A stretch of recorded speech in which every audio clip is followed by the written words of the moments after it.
और जहाँ ये आशा वर्कर उनके लिए काम करती है, उनके लिए पैसे देने ही बंद कर दिए हैं। उनका पैसा बढ़ाने के लिए वो मना करता है। क्या ऐसी बात है कि आशा क्या काम नहीं करती है? क्या आशा का बात नहीं है? वो ये सोच रहा है कि जैसे सब कुछ फ्री कर दो, आशा को भी फ्री में काम करेंगे।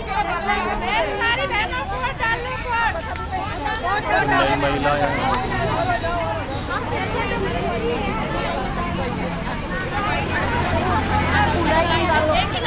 जो भीड़ आज हम देख रहे हैं ये सब आशा वर्कर हैं जो इस समय सिविल लाइन पे ट्रॉमा सेंटर पे इकट्ठी हुई पड़ी हैं। बहुत सारी महिलाएं यहाँ आ गई हैं, बहुत सारी धीरे धीरे आ रही हैं। अभी हमारे देखते देखते ही 20-25 महिलाएं अभी आई हैं। ये जमावड़ा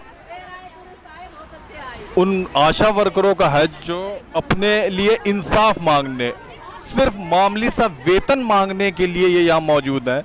महीने की एक सैलरी फिक्स हो, सिर्फ ये आवाज़, ये डिमांड अपनी सरकार तक पहुँचाने के लिए मौजूद हैं। ये भली सीधी सी औरतें जो अपने घरों को भी देखती हैं, मरीजों को भी देखती हैं, गर्भवती स्त्रियों को भी देखती हैं, नवजात शिशुओं को भी देखती हैं।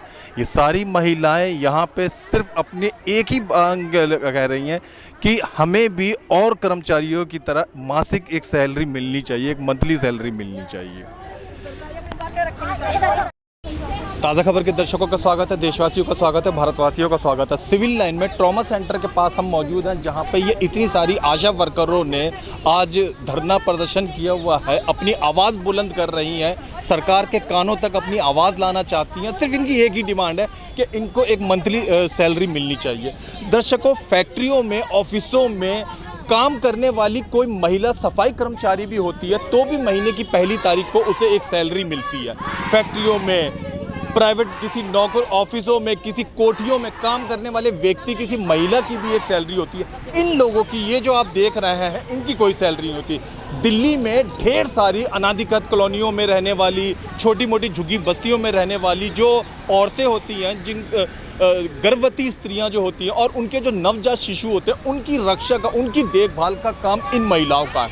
बहुत कम लोगों को मालूम होगा कि जिस तरीके से पुलिस का काम लोगों की हिफाजत करना है, डॉक्टरों का काम मरीजों की हिफाजत करना है, तो गर्भवती स्त्रियों का और नवजात शिशुओं की हिफाजत और रक्षा का ठेका इन सुपर हीरो ने ले रखा है। ये लोग करते हैं। लेकिन बड़ी दुख वाली बात है कि जो दूसरों की हिफाजत करते हैं, दूसरों के बच्चों की जान बचाते हैं, उनको ही एक मासिक सैलरी नहीं मिलती है। तो जितना हम काम कर रहे हैं उसके अकॉर्डिंग तो हमारे को पैसे दो आप। अगर आपने सबकी न्यूनतम वेतन बांधा हुआ है तो इस आशा का न्यूनतम वेतन बांधने में आपको क्या प्रॉब्लम है? एक आंगनवाड़ी वर्कर जो वर्कर होती है वो कुर्सी पे बैठ के बच्चों को गुड़ चना बांटती है और ABCD सिखाती है 4 साल के बच्चों को, 4, 5, 6 साल के बच्चों को। इन लोगों का काम होता है नवजात शिशु की देखभाल करना। एक नवजात शिशु को कितने टीके लगते हैं? 14, 15, 13, वो 8, 9, 5 साल तक जो टीके लगते हैं उनकी सुरक्षा का दायित्व इन्हीं लोगों के पास होता है। वो गर्भवती स्त्री जब पहले दिवस में गर्भवती होती है तब से हॉस्पिटल से लाने ले जाने तक का दायित्व इन लोगों के पास होता है। एक आंगनवाड़ी वर्कर कुर्सी पे बैठ के ABCD पढ़ा के 5,000 रुपया पाती है, इनको 500 रुपया भी पूरे नहीं मिल पाते महीने में।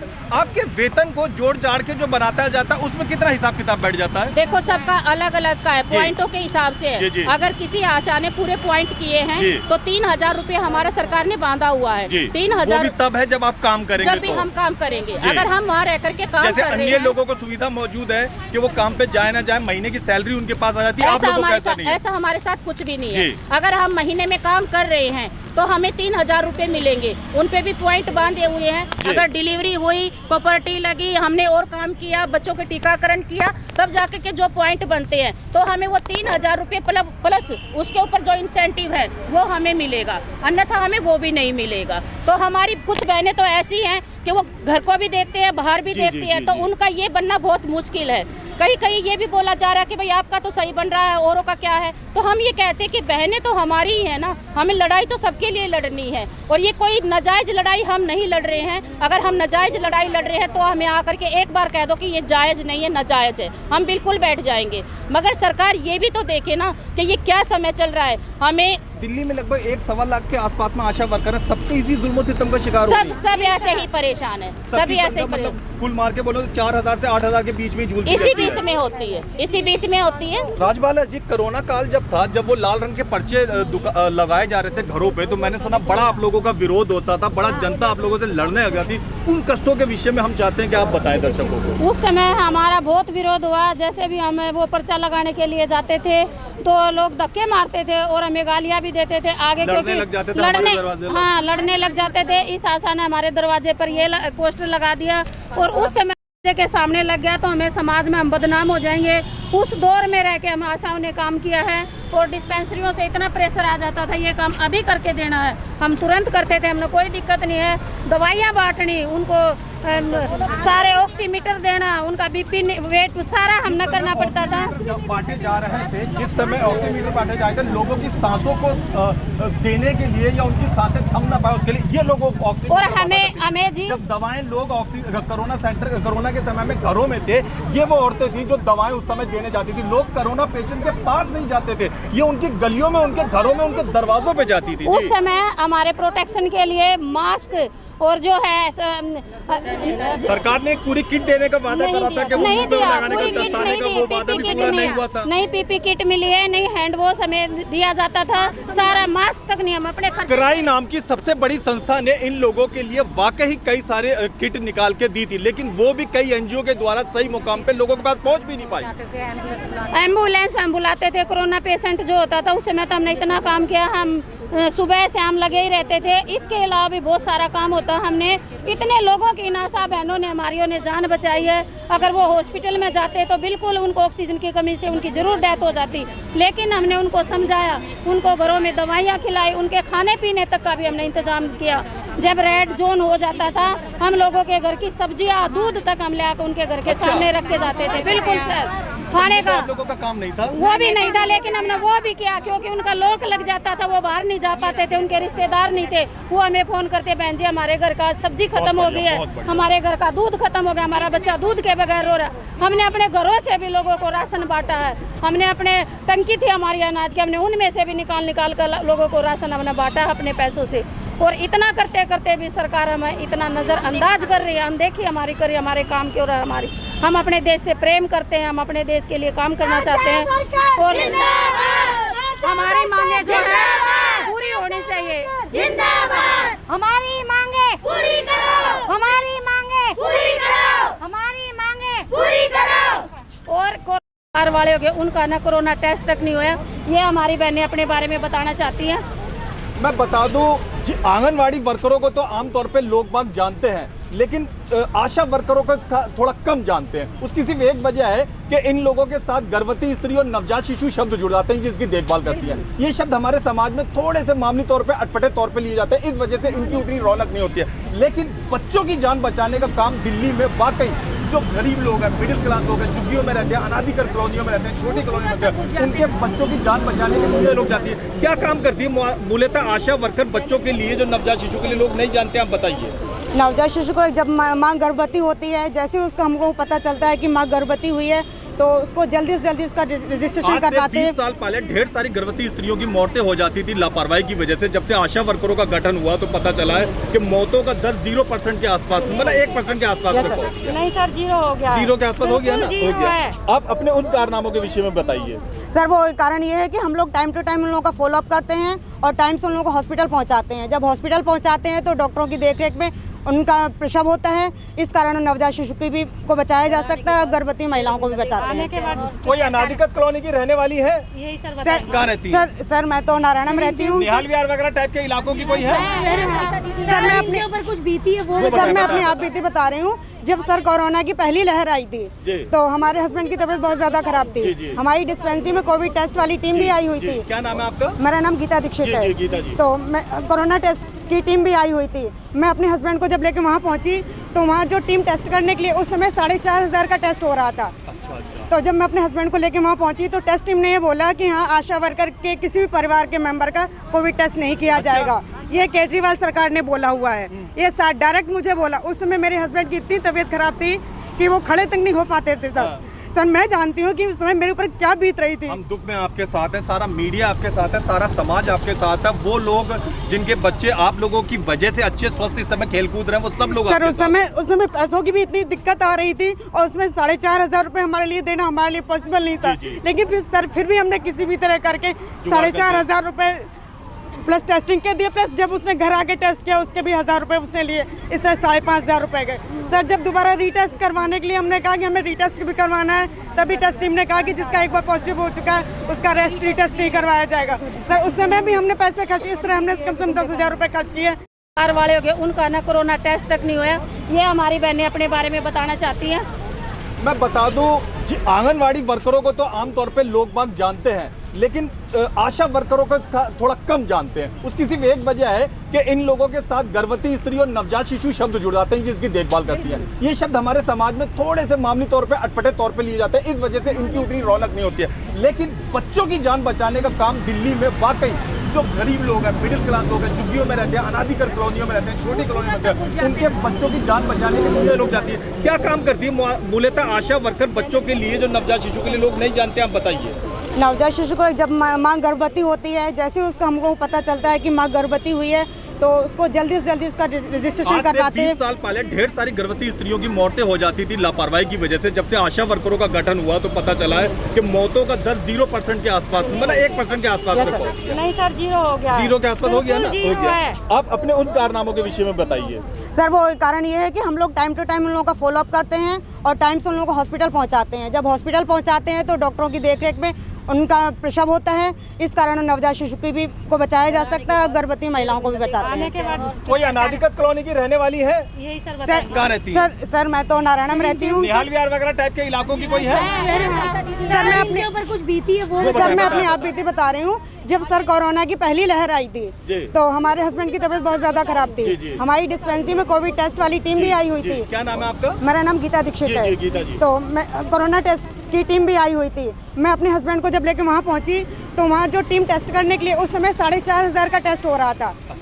तो जब मैं अपने हस्बैंड को लेके वहाँ पहुँची तो टेस्ट टीम ने ये बोला कि हाँ, आशा वर्कर के किसी भी परिवार के मेंबर का कोविड टेस्ट नहीं किया जाएगा।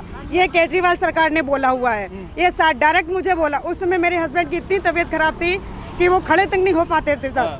सर मैं जानती हूँ कि उस समय मेरे ऊपर क्या बीत रही थी। हम दुख में आपके साथ हैं, सारा मीडिया आपके साथ है, सारा समाज आपके साथ है। वो लोग जिनके बच्चे आप लोगों की वजह से अच्छे स्वस्थ इस समय खेल कूद रहे हैं, वो सब लोग सर उस समय पैसों की भी इतनी दिक्कत आ रही थी और उसमें 4,500 रुपए हमारे लिए देना हमारे लिए पॉसिबल नहीं था। लेकिन फिर भी हमने किसी भी तरह करके 4,500 रुपए प्लस टेस्टिंग के दिए, प्लस जब उसने घर आके टेस्ट किया उसके भी 1,000 रुपए उसने लिए, इस तरह 5,500 रुपए गए। सर जब दोबारा रीटेस्ट करवाने के लिए हमने कहा कि हमें रीटेस्ट भी करवाना है, तभी टेस्ट टीम ने कहा कि जिसका एक बार पॉजिटिव हो चुका है उसका रीटेस्ट नहीं करवाया जाएगा। सर उस समय भी हमने पैसे खर्च, इस तरह हमने कम से कम 10,000 रुपए खर्च किए। पूरी दिल्ली में कहीं पर भी आप चले जाइए, आशा वर्करों के बारे में पता करना है तो अपने किसी भी एरिया की डिस्पेंसरी में जाइए। जब भी आशा वर्कर शब्द आपको सुनाई दे, आप अपने क्षेत्र की डिस्पेंसरी के बारे में सोचें। डिस्पेंसरी में आपको ढेर सारी ऐसी आशा वर्कर नजर आएंगी, बेचारी मिडिल क्लास, सीधी सादी, देखने में देखो महिला बड़ी सुंदर साफ सुथरी है, लेकिन ये बेचारी अपने छोटे से बच्चे को भी लिए हुए, काम भी करते हुए, साथ में नवजात शिशुओं की वो टीके भी लिए हुए। जिस समय पोलियो का टाइम चलता है, ये महिलाएं ऐसे एक हाथ में बच्चा लिए होती है, एक हाथ में एक टोकरी होती है जिसके अंदर ठंडी सिरिंज रखी होती है पोलियो वाली, वो ठंडी करके पिलाई जाती है ना, और ये दरवाजे में चौथी मंजिल तक इन बच्चों को लेकर, डब्बे को लेकर चढ़ती हैं ताकि बच्चों को पोलियो की ड्रॉप पिलाई जा सके। आज आप अपने बच्चे के साथ मौजूद है, कहाँ से आई हैं आप? सर हम आए हैं बेगमपुर से। जी, कितने बच्चे हैं आपके? सर मेरे 4 बच्चे हैं। उनको पालने के लिए सरकारी तौर पे जो आप ये काम करती है, लोगों की मदद करना, तनख्वाह पर्याप्त हो पाती है कि नहीं? नहीं सर, नहीं हो पाती। ये आवाज उठाने के लिए आप जो अपने बच्चे के साथ मौजूद है, इसी के लिए सर, इसीलिए एक ही अपील है आपकी कि सरकार हमारे को, जैसे और लोगों को, चपरासी तक को भी जो एक महीने का वेतन मिलता है वैसा मिलना चाहिए। बिल्कुल सर, मैं भी इसीलिए आई हूँ कि हमारा भी एक मानसिक वेतन हमें मिलना चाहिए, क्योंकि मैं खुद रेंट पे रहती हूँ सर, किराए पे। जी, मैं अपना मकान कमरे का 5,000 रुपए पर रेंट देती हूँ सर। मेरे बच्चे भी पढ़ते हैं घर में। अब आप सोच लीजिए, हमारी जब 3,000 रुपए तनख्वाह है तो सर हमारा उसमें पेट थोड़ी ना भरेगा। ना मेरे बच्चों का भरेगा और ना मेरे पूरे परिवार का। ये सोचिए सर, वो तो हस्बैंड ना करे तो मुझे लगता है मेरे घर का गुजारा नहीं है। तो वही है कि अपने बच्चों के लिए और अपने आने वाले समय के लिए मैं खुद अपनी बहनों के साथ इकट्ठा हुई हूँ, ताकि जो मेरी बहनों की मांग है वही मेरी भी है। कि मैं अपने बच्चे को बेशक लेके आई हूँ, मुझे दुख नहीं है, मैं लेके चल सकती हूँ जहाँ तक मेरी बहनें चलेंगी। बस ये है कि मांगे हमारी पूरी होनी चाहिए। सर मैं सुनीता बोल रही हूँ टिकरी बॉर्डर से। सर हमारा श्रम मंत्री ने हमारा 2015 में 9,000 वेतन किया था, लेकिन हमारे को आज तक कुछ नहीं मिला। कहा था समान काम समान वेतन। मैंने ये सुना कि मोदी जी ने 1500 रुपए आप लोगों के बढ़ाए थे और केजरीवाल ने भी शायद कुछ 2-4 नहीं सर, हमें कुछ नहीं मिल रहा अभी तक। 2015 से मोदी का नहीं मिल रहा, हमें 1500 जो बढ़ाने की नहीं मिला सर हमारा, बिल्कुल।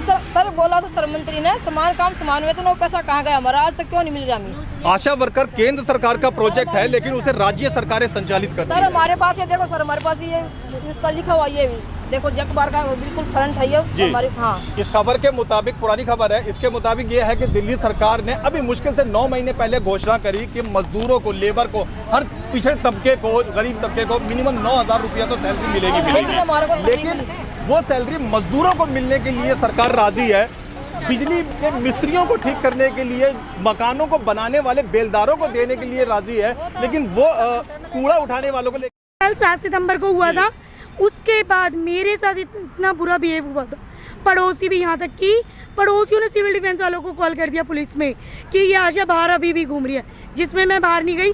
मेरे बच्चों को भी यहाँ तक कि दुकान तक दूध ले जाने की भी इजाजत नहीं थी। ताज़ा खबर चैनल दिल्ली के दर्शकों से, दिल्ली के रहने वालों से इस बात का विनम्र आग्रह करेगा कि ये औरतें कोई सच में बड़ी सीधी भोली बेचारी अच्छा सा काम करने वाली हैं। ये आप लोगों के नवजात शिशुओं, गर्भवती स्त्रियों को जान बचाने वाली हैं। ये मरीजों की सेवा करने वाली, गली गली कूचे कूचे में सरकारी हॉस्पिटल नहीं पहुंच सकता है तो सरकारी हॉस्पिटल की सुविधाएं ये पहुंचाती हैं।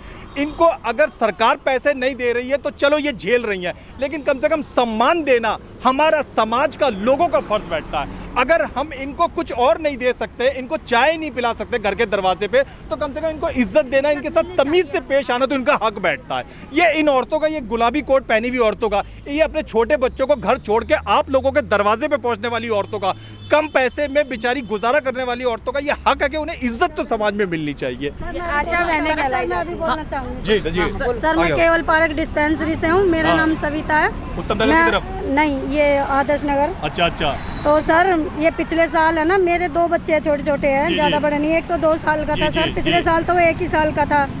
जैसे मैं घर जाती थी सर, पॉजिटिव के पास तो हम होके ही आते थे सर। मेरी वजह से मेरे बच्चों को भी पॉजिटिव हो गए, मतलब। अच्छा। और हमें पता भी नहीं। मैं मैडम से कह रही मेरी तबीयत खराब है, कह रही नहीं आओ सर्वे के लिए आना पड़ेगा, ये खांसी जुकाम तो हो जाता है। तो हमको खांसी खांसी जुकाम था तो भी काम पे बुलाया जा रहा था ना सर।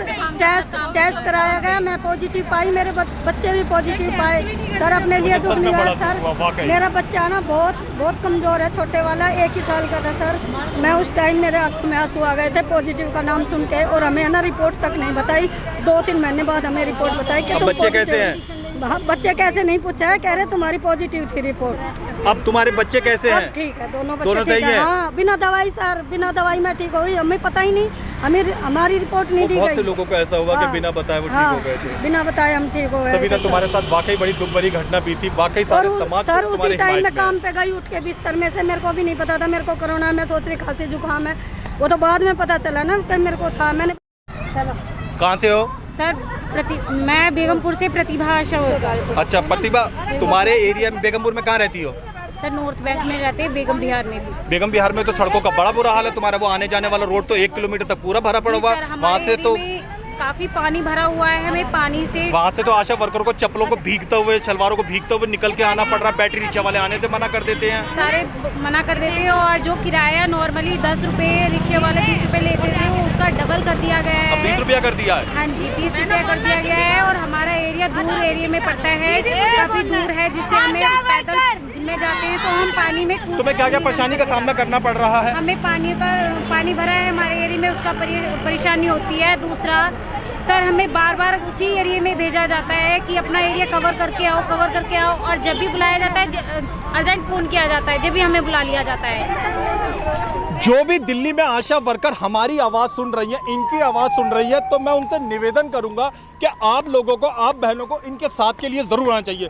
जो आशा वर्कर इस समय अपने घर में किसी मजबूरी के तहत नहीं आने चाहिए, नहीं आ पाई हैं, ये उनका फर्ज है कि वो अपनी बहनों को एकजुटता दिखाने के लिए, एकता दिखाने के लिए, साथ देने के लिए आए। ये औरतें, ये आशा वर्कर, मेरे आशा वर्कर बहनों से सबसे निवेदन है जो देख रही हैं, किसी और चीज़ के लिए, सिर्फ एक सैलरी के लिए आई हैं। और ये भी अपनी नहीं, ये औरत ये नहीं कह रही कि सिर्फ मेरी बढ़ाई जाए, ये भी ये नहीं कह रही, सबकी सैलरी के लिए। आप लोगों का फर्ज है कि आप लोग इकट्ठा हो, सब लोग इकट्ठा होंगे, ताकत दिखाएंगे, तभी सरकार को सोचने को मजबूर होगी। 4 औरतें इकट्ठा होकर कोई परवाह नहीं आती। एकता में ही ताकत है, ये जरूर समझे। आप लोगों से निवेदन है कि आप लोग इनके पास जरूर पहुंचे। सब अपने हक की लड़ाई लड़ना चाहते हैं और सारी बहनों को यहाँ आना चाहिए। हमारे निहाल बिहार में एक हमारी आंटी थी, भजन कौर आंटी, उनका इतना बुरा एक्सीडेंट हुआ था, पैर में रोड पड़ गई थी, उसके बावजूद भी उन्होंने आशा का काम बड़े उससे हिम्मत से किया। अब वो मेहंदी की कोठी के पास में, अब हाँ जी, वो सारा काम, उनको ना तो कुछ वहाँ से एक्सीडेंट का मुआवजा मिला ना कुछ मिला। अब उन्होंने काफ़ी बूढ़ी हो गई हैं, उन्होंने अपना काम छोड़ दिया। और जिन हमारी आशाओं को अटैक पड़ता है उनको भी वो लोग कुछ देने के लिए तैयार नहीं है। आशाएं हमारी बहुत मेहनत करती हैं और अपने बीमार होते हुए भी दूसरों की सेवा करती हैं। बस हम गवर्नमेंट सरकार से यही चाहते हैं कि वो हमारी बातें सुने और जो हम मांग रखी गई है हमने, वो हमारी मांगे मानी जाए।